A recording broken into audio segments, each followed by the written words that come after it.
Toyota Fortuner na tumatabingi ang salamin pag binababa?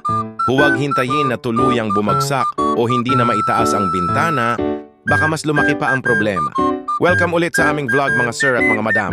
May pumasok ngayon dito sa shop na isang Toyota Fortuner. Buti na lang daw at napapanood ni customer ang mga vlog natin. Kaya dito na niya dinala yung unit niya. Ang problema niya, yung power window sa harap.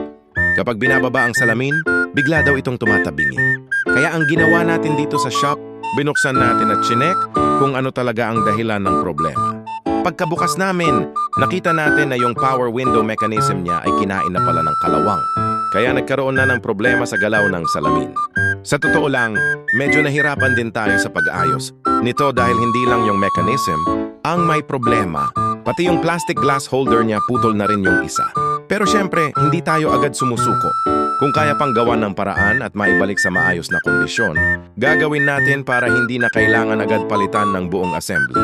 At ayon, naayos natin at bumalik na ulit sa maayos ang andar ng power window ni customer. Maraming salamat po sa lahat ng mga customer na patuloy na nagtitiwala at pumupunta dito sa amin.